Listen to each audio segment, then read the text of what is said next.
First tonight, we're following breaking news. Take a look. Live pictures out of West Milton as officials are responding to a fire. This is along South Range Line Road. Miami County officials say the call about the fire came in about 45 minutes ago.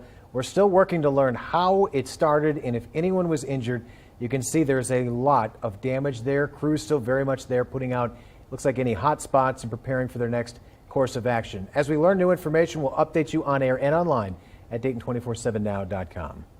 Beware that your life is not valued, that we have a political landscape that could cause harm as we prepare for the 2024 elections. Tonight, the NAACP issuing a travel advisory to the state of Florida. Now, it's in response to the DeSantis administration's policies, which the organization says is trying to erase Black history. Gwyneth Falloon joins us live in studio after speaking with our local and state chapter leaders. But first, Gwen, can you break down the reasoning behind the decision?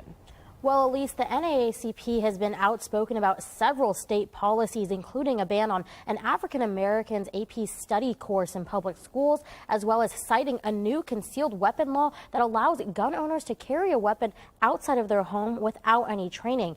Now, when asked about this decision, Governor Ron DeSantis called it a stunt. So what are local leaders then in the organization telling you? Well, I spoke with the Dayton NAACP president, and he tells me they're following the National Board of Directors' directions. He's encouraging all Daytonians and Ohioans to follow the travel advisory, saying money speaks. Nothing hurts communities worse. It could be a good thing or a bad thing than hitting them in the wallet. Now, I also spoke with the Ohio State Conference NAACP's president. He also weighed in and he warned Florida's policies are setting a bad pace for bad legislation. Back to you.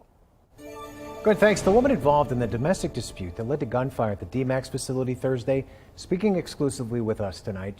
Police say the suspected shooter, whose name has not been released yet, shot and killed Jeffrey Allen III, wounded another, then turned the gun on himself. That suspect remains in critical condition at this hour, and he has yet to be formally charged. Mamie Ba has the latest developments.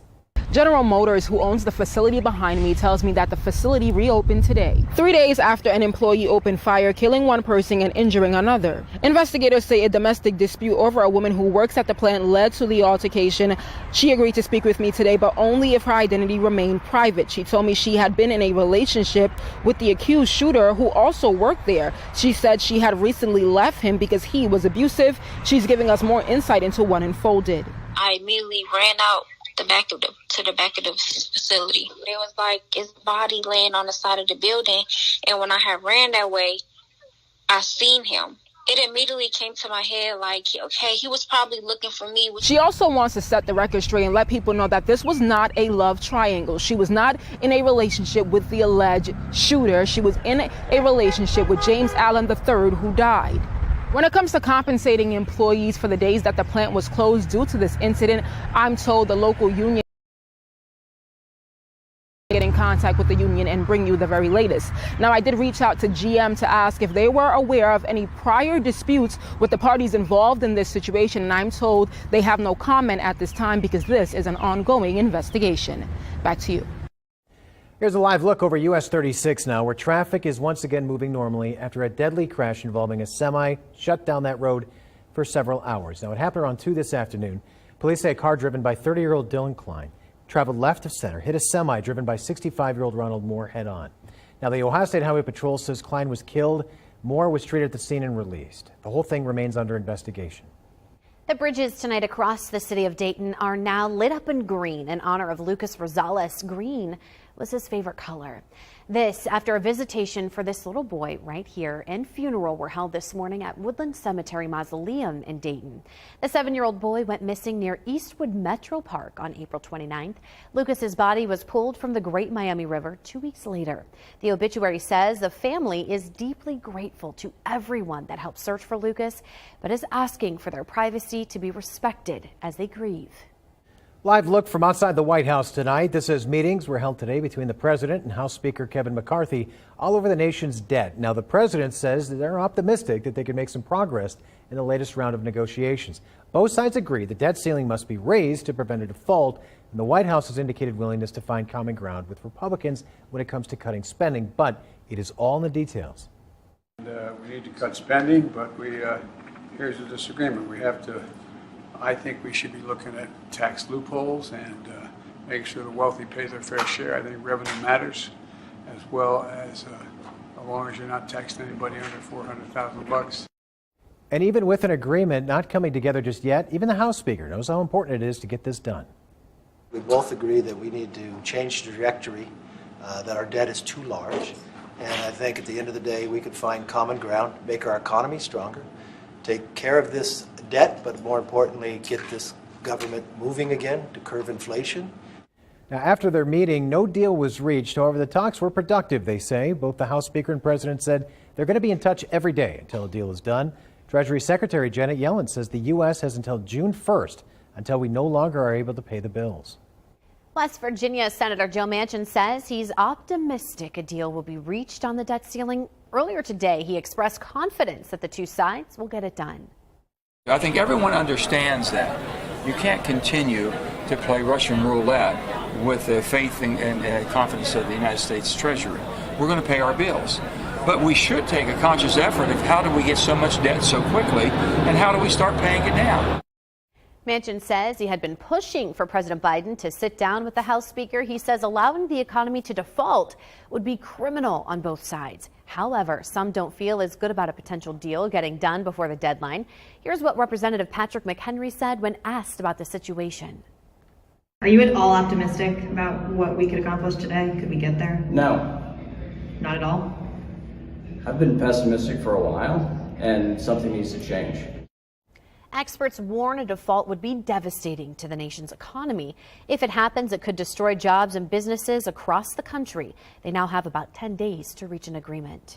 All right, let's talk about weather now, because what a beautiful start to the work week, and that is going to continue, it sounds like, throughout the rest of the week. Lots of sun. Yeah, we got just a beautiful forecast ahead for us. Temperatures are going to be on the warm side.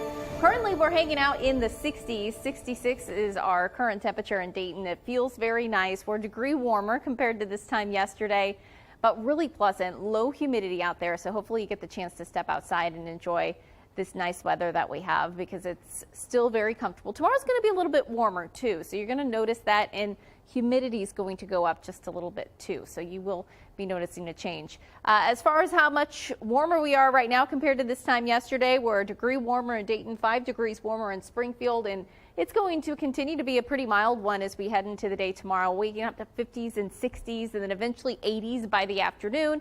Plan on sunshine during the day. Coming up, I am going to have a look at the rest of the week's forecast because we have a cold front that's going to be making its way through. I'll let you know when in just a bit.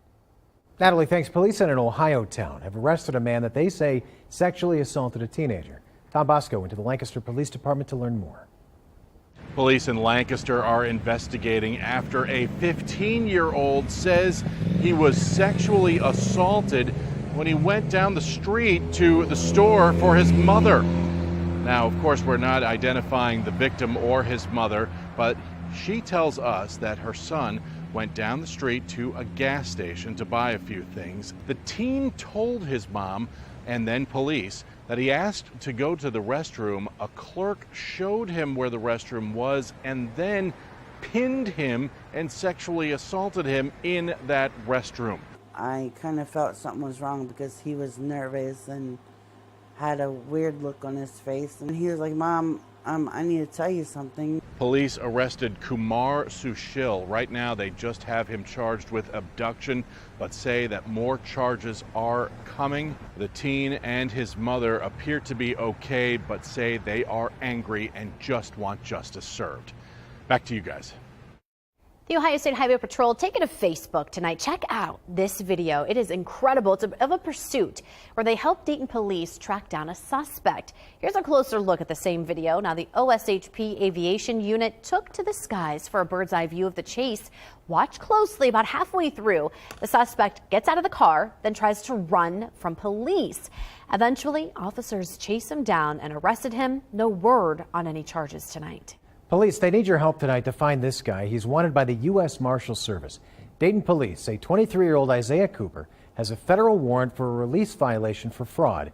Cooper is described as 5'8", 135 pounds. If you know where he is tonight, call Dayton police at that number on your screen.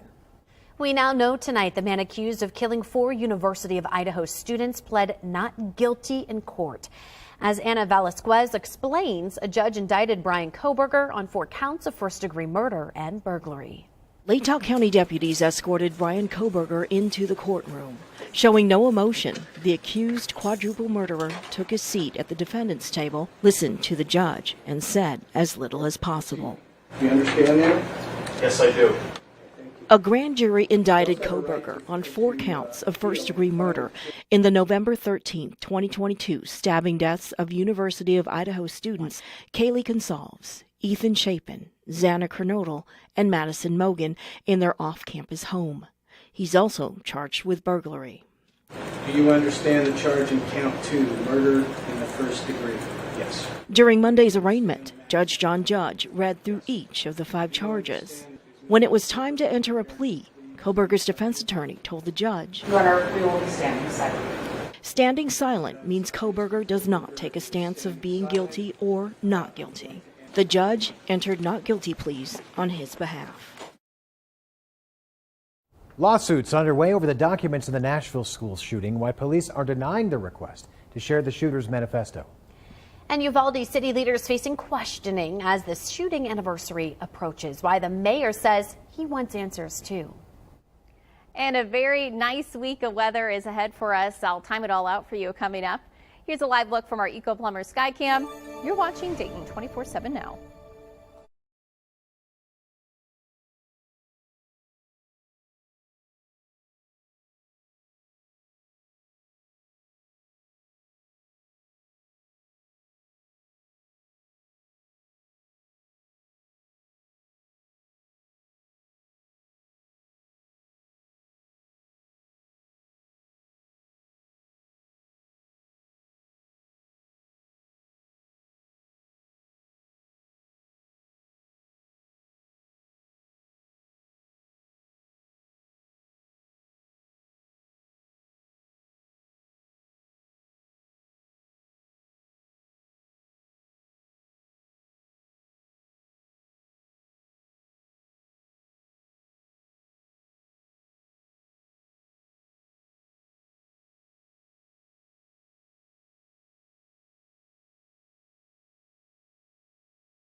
Well, it has been a great day today. Lots of sunshine, got a few clouds making their way through, but we did manage to make it up to 80 degrees today, which is above normal for this time of the year, and it's going to be another warm one tomorrow too. So satellite and radar, bigger picture here, quiet across the Midwest, and that is going to be the trend over these next couple of days. In fact, almost a cut and paste type of forecast as far as sky conditions go. But we are going to be tracking a little bit of a drop in our temperatures. I'm going to talk about that in a bit. But for now, it's going to be mild. So tonight, 50s, waking up in the morning to maybe needing a light jacket. We'll have some clouds around. Those clear out. 80s for the afternoon. I've been mentioning this non-zero chance for a shower. Very, very low chance, but most of us going to be dry and warm. A little bit more humid tomorrow, too. Same thing with our Wednesday. We start out in the 50s, 80s again by our Wednesday afternoon. And then also as a cold front will be making its way through, the winds are going to be picking up during our day on Wednesday. We will start to see our temperatures eventually fall into Thursday, Going to have the latest on that coming up. Tonight, frustration in Uvalde, Texas, nearly 1 year after the mass shooting that killed 19 kids and 2 teachers inside Robb Elementary. Many parents are fighting for accountability as the criminal investigation into the police response continues. According to a report released last year, officers waited more than an hour to enter the classroom and confront the shooter. The mayor of Uvalde says he shares their frustration. We can't even imagine the pain that they felt. In a year's time, they still don't have answers to simple questions that they should have gotten. I mean, I'm the mayor. I've been 1 year. I haven't got one briefing from anybody from day one. Not one. Nor has the county judge. That's very frustrating. There will be no city-sanctioned events on Wednesday for the anniversary of the shooting. Schools in the city will be closed in remembrance.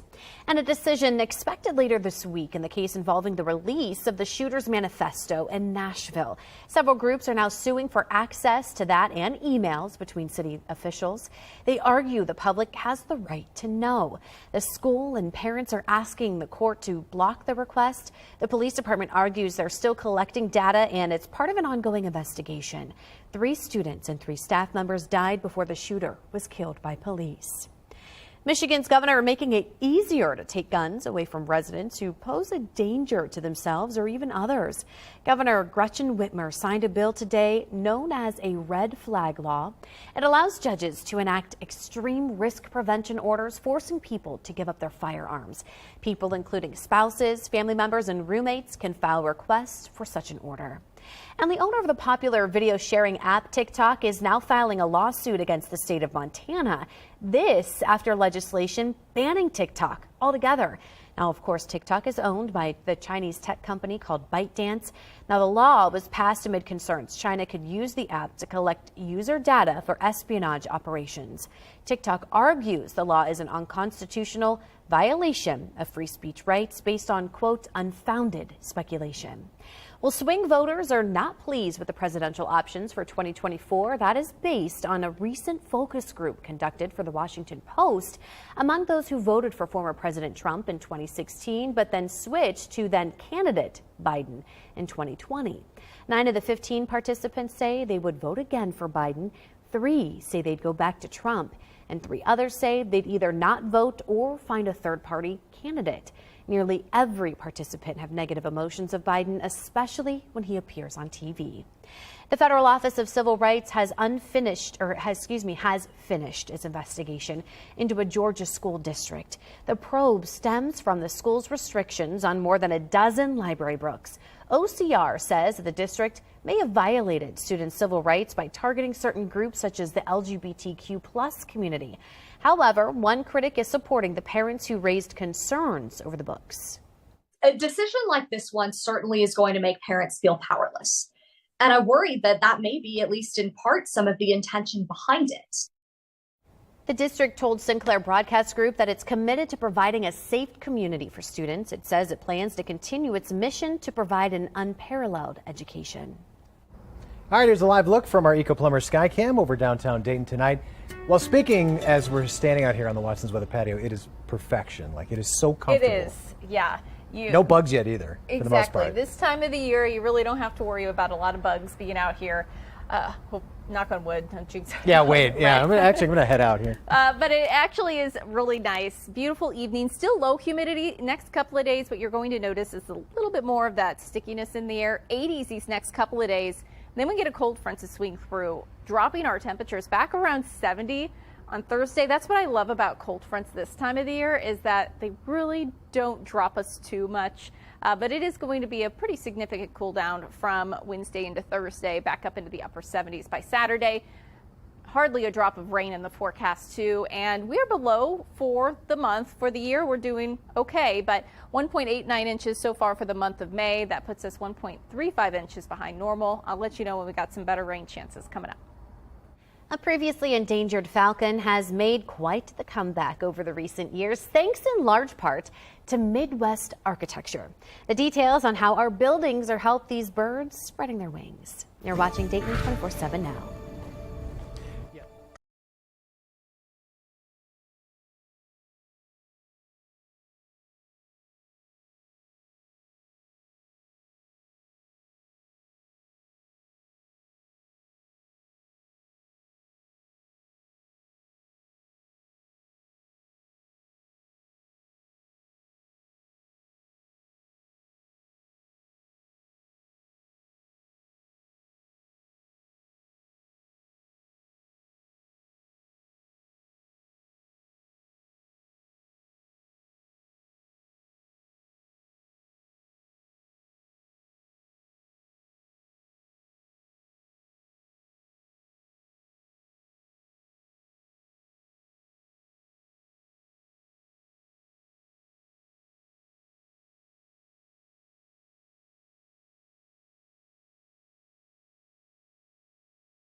Once an endangered species, the fastest member of the animal kingdom is making a comeback. As Brad Underwood reports, some of that recovery effort happening on the side of skyscrapers across the Midwest. If you want to see the world's fastest animal-raised babies, all you have to do is check out the Mercantile Library's live stream. 11 stories above the streets of downtown Cincinnati, a nesting box placed by conservation group Raptor Inc. sits on the window ledge. The peregrine falcon has been fighting its way back for decades, thanks to recovery efforts like this. Just 3 weeks ago, 3 chicks hatched in the nesting box. When they hatch, they're just little tiny puffballs, and it's kind of bewildering how quickly they double and triple and quadruple in size. Raptor Inc. expects to ban the chicks next week. In Cincinnati, I'm Brad Underwood. Back to you. The Dayton NAACP hosting a town hall tonight, highlighting the impact of fraternities and sororities in our area. There are recreational activities and projects that are done by both fraternities and sororities that foster not only team leader development or good social interactions, but also help with the development of positive self-esteem. Now, they also say organizations help with youth mentoring programs, housing in the Dayton area, as well as focus on health, whether that's mental or physical. The Dayton NAACP says Black Greek letter fraternities and sororities are resources in the community. Live look tonight from downtown Troy. The theme for this year's Troy Strawberry Festival has now been revealed. So the theme will be Berries Rock. All entertainment will be held at a plaza stage, which will be downtown on the square. In addition to set bands, there'll also be traveling musicians and other acts, as well as the festival mascot, the Berry Fairy. The festival starts Saturday, June 3rd, will end at 6 p.m. on the 4th. More information about the Troy Strawberry Festival, including lineup, can be found on the website right there on your screen and in the web version of the story at Dayton247now.com. Well, live look tonight from the Dayton International Airport's flight tracker tonight. Right now, everything going on as scheduled, but the Transportation Security Administration is preparing for a lot of travelers at U.S. airports, this as they kick off the summer travel season. So the agency is expecting this Friday to be the busiest day of the long Memorial Day weekend, projecting to screen about 2.6 million passengers a day. About 10 million people are forecast to travel during the course of the entire weekend. A TSA administrator says airports are back to pre-pandemic levels of travel. From TSA's perspective, we are ready. We have more staff on hand this year than we had last year, which is a good thing because we have more passengers this year than we had last year. Now, he says the agency was able to improve staffing levels largely thanks to an initiative approved by Congress in December. For the first time in TSA history, it allows the agency to pay its workforce using the same pay scale that applies to other federal employees. It means some employees are seeing as much as a 30% raise. Now, he went on to say the initiative has already improved recruiting and retention rates. A third college degree before even graduating from high school. Coming up, we're going to look at the story of one Cleveland teen who's done just that. You're watching Dayton 24/7 now.